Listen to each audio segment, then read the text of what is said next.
리포트 브리프입니다. 개장 전에 중요한 리포트들 함께 체크해 보겠습니다. 오늘의 첫 번째 리포트는 SK 하이닉스고요. BNK 투자증권에서 리포트를 냈습니다. 터널을 벗어나서 턴어라운드가 진행되고 있는데요. 지금 메모리 수급이 점진적으로 개선되고 있는데 실질적으로 글로벌 D램의 생산 증가율이 마이너스를 꾸준하게 기록하고 있습니다.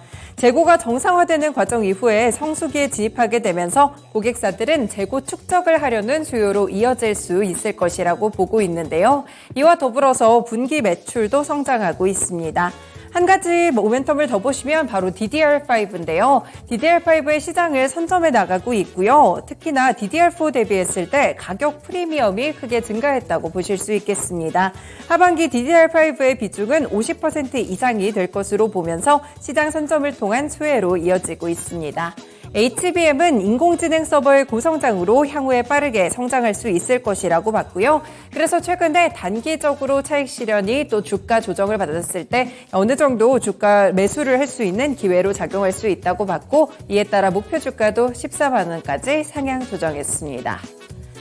네, 두 번째 종목은 S-OIL이고요. 유한타증권 리포트입니다. 역시나 올해 2분기 정제 마진이 바닥을 통과했다는 관점에서 긍정적으로 평가했는데요. 하반기부터 글로벌 정유 설비의 공급 여건이 급변하고 있습니다. 순증설 규모가 점차 줄어들고 있고요. 내년과 내후년에는 정상 수요가 증가하고 규모보다 좀 부족하다는 점에서 공급 과잉이 해소될 수 있을 것이라고 보고 있습니다. 특히나 글로벌 정유 제품의 수요도 보시면 1억 배럴로 160만 배럴 늘어났지만 정유 설비는 216만 배럴로 늘어났는데요. 내년에 그래서 영업이익이 증가할 것으로 기대가 되고 있고요. 재고 손실이 소멸되는 가운데 지금 PBR이 1배 이하까지 내려왔기 때문에 긍정적으로 보고 있습니다. 내년에는 1.3배까지 회복할 수 있다고 보면서 일단은 목표 주가 11만 원까지 상향 조정했습니다. 세 번째 종목은 LS 일렉트릭이고요. 키움증권 리포트입니다. 역대 최고 그리고 그 인상을 보여주고 있는데요. 최근에 전력 인프라 관련 기기들의 종목이 상당히 좋습니다. 그만큼 업황이 호황에 들어갔다는 것을 증명하는데요. 글로벌 공급망 재편과 생산지의 전략 변경에 따라서 기업들의 설비 투자가 증가하고 있습니다. 그리고 신재생 에너지도 확대되면서 배전망에 대한 투자 수요도 커지고 있는데요. 지금 LS 일렉트릭은 배전과 저압 분야에서 선두업체고요. 신재생 사업부는 적자를 축소하고 있고 해외 법인은 동반적으로 호조를 보여주고 있습니다. 그래서 2분기에는 영업이익이 842억 원으로 전년보다 40% 이상 성장할 수 있을 것으로 전망하고 있습니다. 올해 영업이익 추정치도 315억 원까지 높였는데요. 글로벌 경쟁력이 상당히 높아지고 있습니다.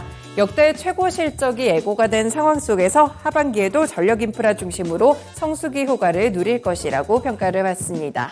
이에 따라 목표 주가는 10만 원까지 상향 조정했습니다. 네 번째 종목은 녹십자고요. 신한투자증권 리포트입니다. 지금까지는 순조롭다라고 보고 있는데요. 사실 1분기에는 첫 적자를 내기도 했습니다. 코로나19 백신 때문에 엽기저 효과가 발생을 하게 되면서 매출이 큰 폭으로 줄어든 것인데요. 다만 2분기부터는 독감 백신에 대한 매출이 반영될 수 있을 것이라고 보고 있습니다. 2분기에 이미 독감 백신에 대해서 580억 원 규모의 남반구향 수주 확정을 발표를 했고요. 그리고 한 가지 더, 내년에 면역 글로불린 제재에 또 주목을 해보셔야겠습니다. 2주간의 FDA 실사 이후에는 현재까지 큰 문제가 없게 진행이 되고 있는 상황이고요. 내년쯤에는 미국 시장에 판매가 가능할 것으로 보입니다. 백신 사업부의 매출이 감소하더라도 현재 해외 사업을 상당히 적극적으로 펼치고 있다는 점을 긍정적으로 봤고, 목표 주가는 16만 원까지 상향 조정했습니다. 마지막 종목은 바이옵트로입니다. 하나증권 리포트고요. 국내 최초로 FCBGA BBT 국산화 장비를 출시했습니다. 이 장비는 부품을 실장하고 있는 SMT 공정 이전에 기판의 전기 회로를 검사하는 장비라고 보시면 되겠는데요. 수율과 제품 성능 테스트의 핵심 장비고요. PCB 후공정 장비 가운데서는 가장 높은 기술력과 개발력을 요구하고 있습니다. 사실 이전에는 일본 전산에서만 개발을 하던 그런 독점 그런 제품이었는데 있었는데요. 이번에 두 번째로 성공을 했고 국내에서는 유일하게 양산을 하게 됩니다. 기존 장비 대비해서 봤을 때 단가도 상당히 높다는 점에서 긍정적이고요. 수주가 본격화될 것으로 기대가 되고 있습니다. FC BGA 제조업체향으로 신규 BBT 장비의 초도 양산이 임박했고요. 올해 영업이익도 이에 따라 25억 원, 전년 대비 흑자 전환할 것으로 보고 있습니다. 목표 주가는 따로 제시하지 않았습니다. 이렇게 5가지 리포트 개장 전에 체크해봤습니다. 리포트 브리프였습니다.